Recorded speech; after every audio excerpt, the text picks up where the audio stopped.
All good things must come to an end.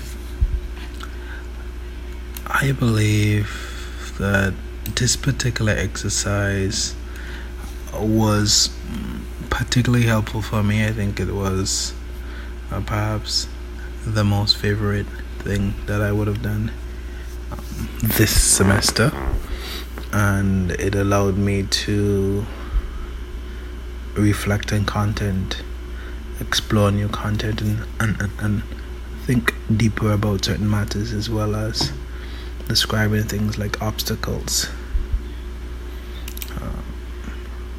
So let's get into module 1, week 1. And this particular week, it was really a general introduction to the difference between synchronous and asynchronous. And I feel like this particular diagram here provided a good scope, comparing the two in terms of whether it's interactive or not, and what the non-interactive aspect would look like. So I like that. I like that they list specific examples. It's very clear by way of introduction. Now, for the second week, we then looked in a little bit deeper with asynchronous technologies, and what I try to do in the wiki is to provide a little picture that shows a little snapshot of what that particular week is going to be focusing on. Alright, and this is looking at the use of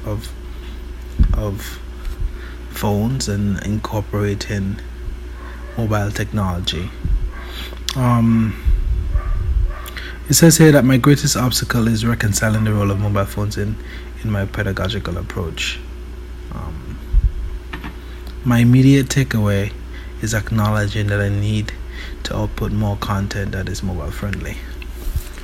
Now, mobile phones are here to stay, and as time goes by, they get more powerful, and laptops may be reserved for those who are perhaps at the tertiary level and it needs to have a great output, like research papers and so forth.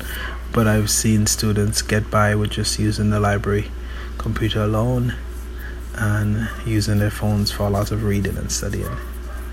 So I feel like in the exploration of this topic, what was very important for me to consider is how can I release content that is more mobile friendly, bearing in mind that my stakeholders are using primarily mobile phones.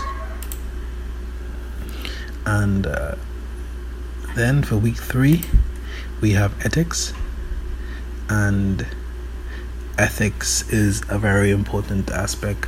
We're looking at how exactly are we going to enhance transparency in those aspects, and keep the system true.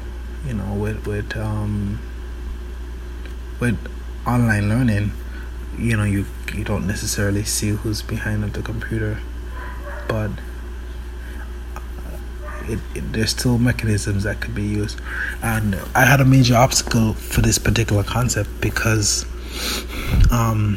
like for example here I had a series of questions about how exactly can we assess students, like in face-to-face delivery. An instructor could use different types of tests, and you could allow students to be tested with, let's say, short answer questions, for example, and because you're there invigilating, you can keep an eye out for indiscretions.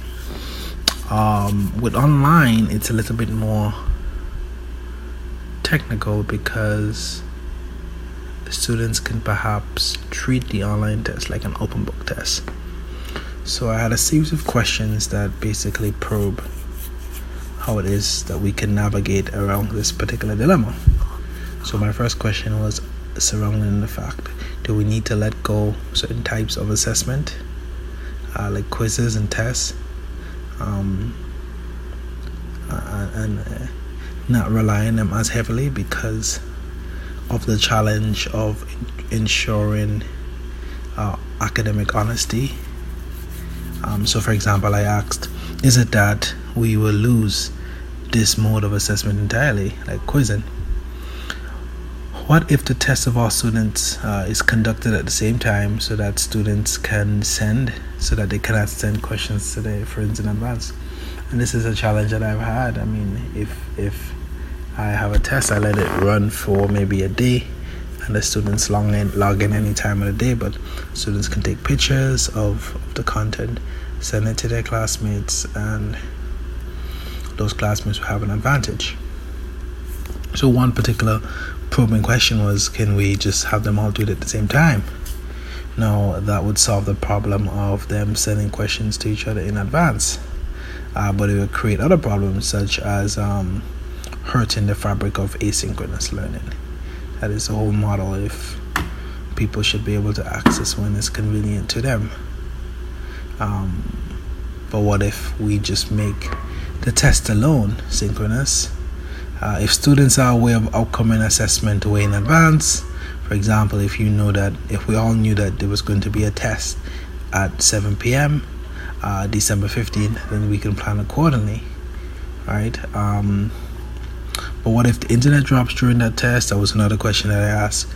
I said that even if that's the case, it's not a deal breaker, since face-to-face approach, sometimes you have other types of challenges, like students get sick and so forth. So whether it's face-to-face or online, you are faced with certain challenges. And I think too, the direction that some universities are going, UE included, it's more of a self-directed learning going on, and I wonder if the persons that are planning in terms of the program delivery department, with the whole model of learners being self-directed, I suspect that perhaps it's a thing of the past. I don't know if that's in their immediate goals to try to incorporate that particular challenge. All right, so moving on, open educational resources. Open educational resources are continuing to be something that is extremely useful, and as schools and countries move towards using more of like e-tablets and things like that, it's going to be very important for us to find ways to build content to populate these devices, and even for instructors that are guiding their students to an online space, it's nice to have an organized source of content. And since the instructors may not be in a position to create their own content, it is important for us to find ways to get access to our own content and open educational resources. That is something that can help. I provided a link with a repository of resources that persons can use. So I think that would remain to be a very important concept. Then best practices in online learning. This is a podcast, and the podcast actually will take you to a link that shares my views on that particular topic. And what I try to do is incorporate different types of media as recommended. Perhaps I should have opened a new tab so that I do not lose this page. But overall, I think,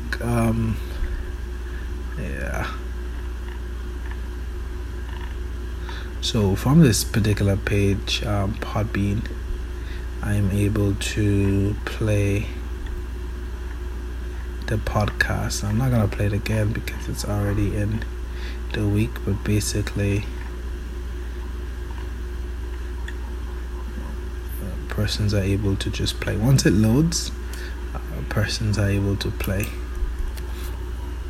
Now the only thing about this particular video is that it's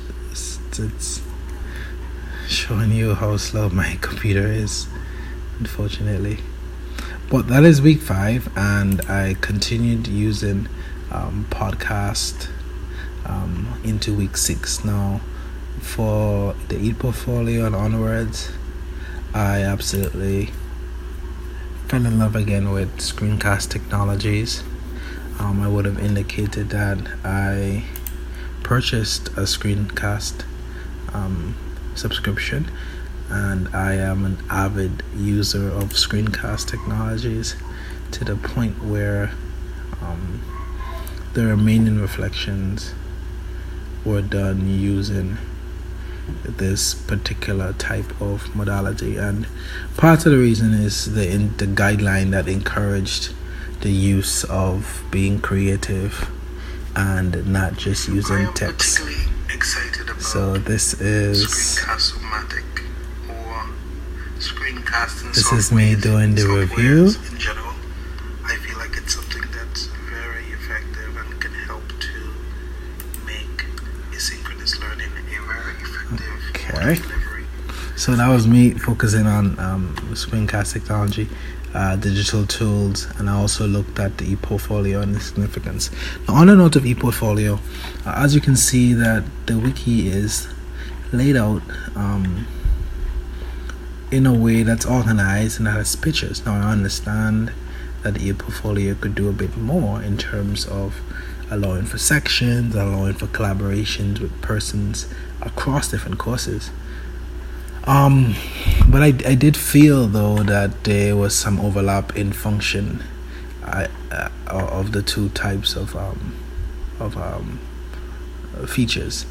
I feel like if the e-portfolio had the option to be right here in this panel over here to the left, then perhaps it could serve the place of the wiki, because the wiki is it's a bit more technical to set up with the pages and using the square brackets and so forth. And I understand it's very personal, but in the case of the e-portfolio, you can decide who you would like to see, who you would like to browse your content.